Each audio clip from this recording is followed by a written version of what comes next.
یا الله.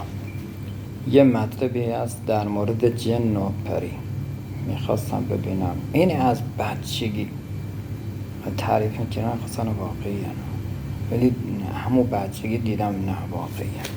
بزرگن شدم دیگه، مردی شدم فلان شدم، همیشه دیدم واقعی. اینقدر دنبالش بودن تا رسیدم بهش.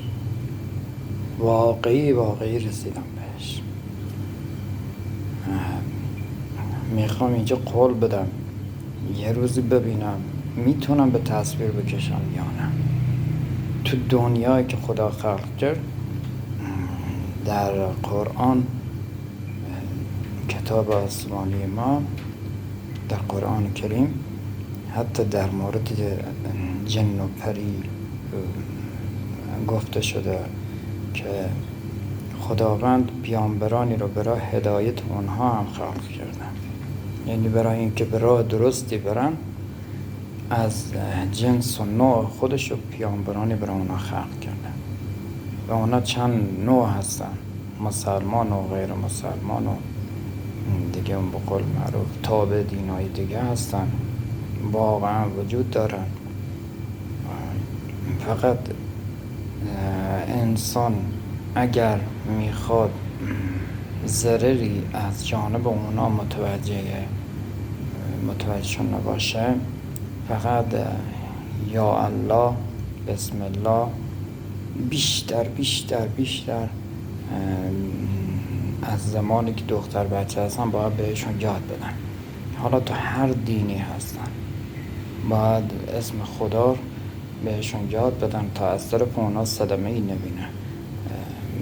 مثل مسلمان ها بسم الله میگن، اجنده مسلمان که از نوع خوب جن ها هستن میان با کمک اونها میان. من تو داستان ها، تو روایات ها در مورد اجنه ها بودن، خیلی دلم میخواست بفهمم یا واقعیه یا نه.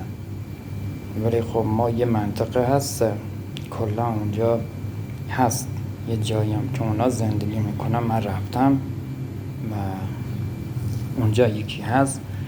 و یک شبم من اومدم تو جاده بودم با موتور کار میکردم، تو روستا کوپایه. برای هر حال با موتور از اونجا رفتم، رسیدم سر یه دورایی، دیدم یه زن وایساده.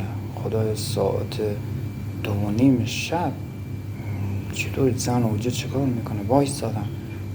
خانم چیکار میکنی اینجا؟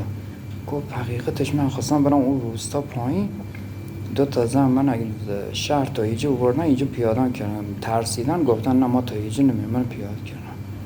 گفتم بیا خانم، اینجا یه مش وحش، گرد، سگ شما رو میخورن. برای ما سوارش کردیم. من اومدم اینا واقعا این انسانه یا نه.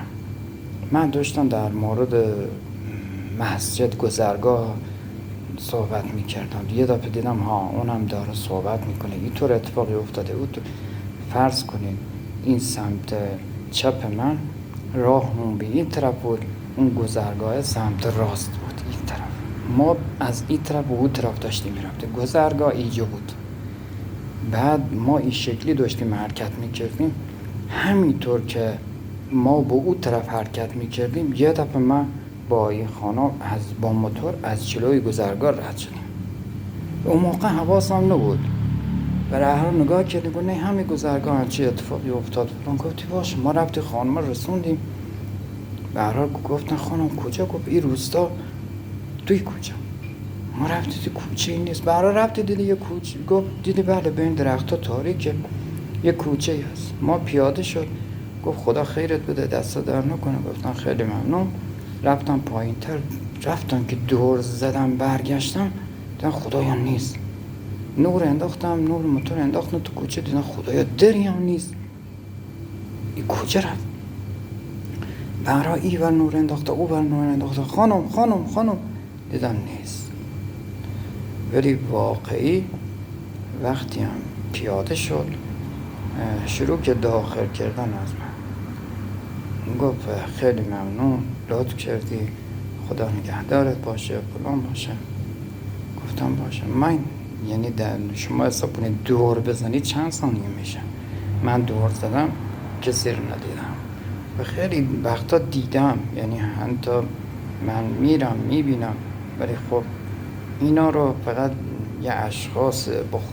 یه اشخاص میبینن. حالا بهتر شما واردی بحث نشین، ولی من برای اونایی که عزت احترام گذاشتن، اگر شد من قولم قوله، حرفم دوتا رو حرفم هست.